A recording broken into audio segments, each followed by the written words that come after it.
What's up, guys? Famous Dog Studios here, bringing you another Call of Duty Advanced Warfare gameplay. Today we're on Riot, playing Hardpoint. So we're probably going to be rolling with either the pytaek or the RW, not the RW1, the M1 irons.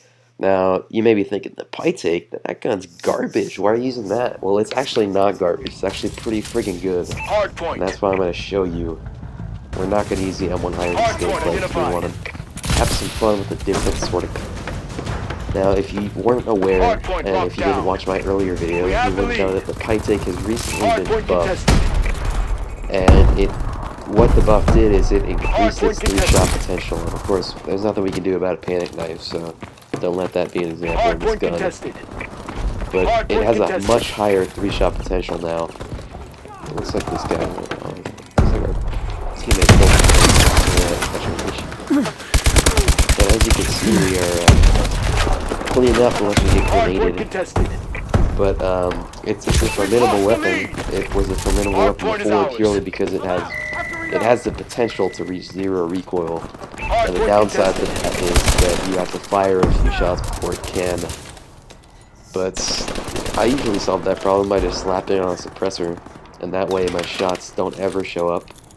Of course, I don't really make classes that well because I don't use blast suppressor on this class, so I still show up when I exo boost. But my philosophy on that is that if I'm using a light machine gun, I'm not going to be boosting all around the map. I'm not going to get that much speed off of enemies. So what I do is I try to remain pretty grounded. As you can see, pretty good gun, not gonna lie. Got a nice little double kill there. The iron sights are a little bit hard to adjust to, but I quite like them.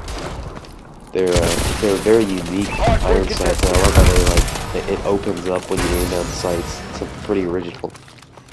And if you want to wear, I'm pretty sure the pytaek is actually supposed to be a futuristic variant of the LSAT, which has been in a lot of shooters. It was actually in Black Ops 2.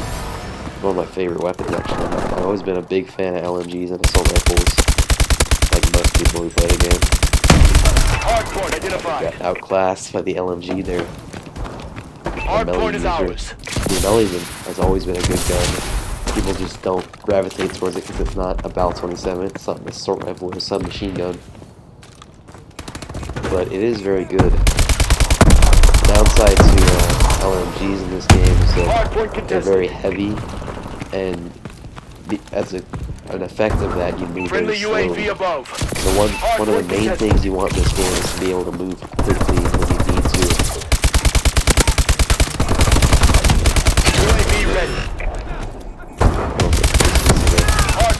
Got hipfire kill there. That's another thing about LMGs, they have terrible hipfire, typically. The gun just has a bad handling in general.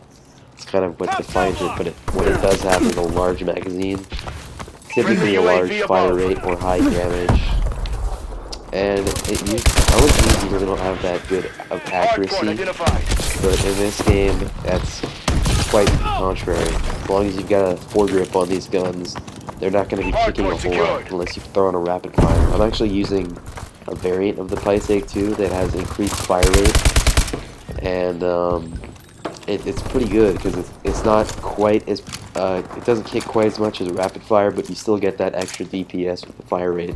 Of course, if I were to slap on rapid fire, I would have no control of my shots until it reached 0 recoil, but the upside to that is that it fires quicker, so you're going to reach 0 recoil quicker. But of course, the major downside is you're using up a lot more ammo. But another benefit of this variant is that it has increased magazine size, so it actually starts with 125 instead of the flat 100, which is quite a benefit. I mean, that's a lot of, considering it's a 3-shot kill, that's a lot of killing potential. And that guy, he saw me exoing.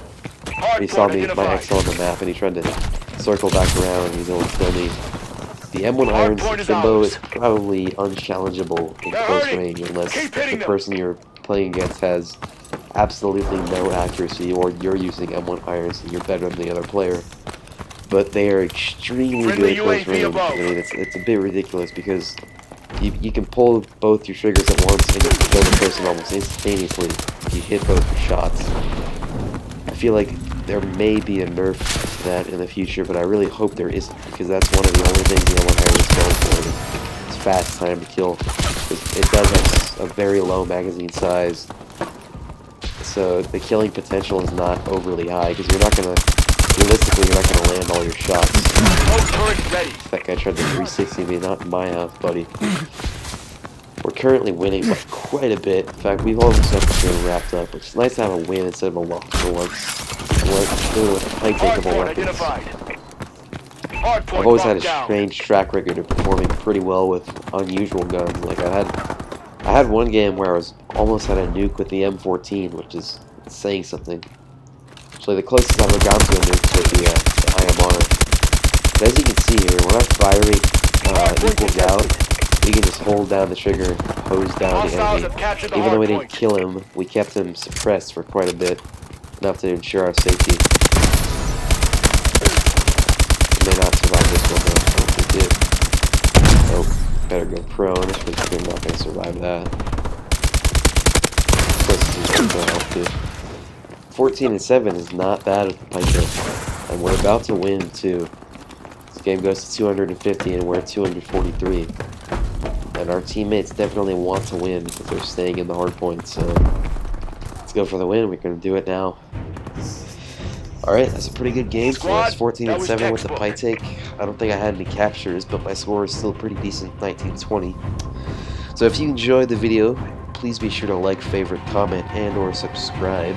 This has been Famous Dog Studios.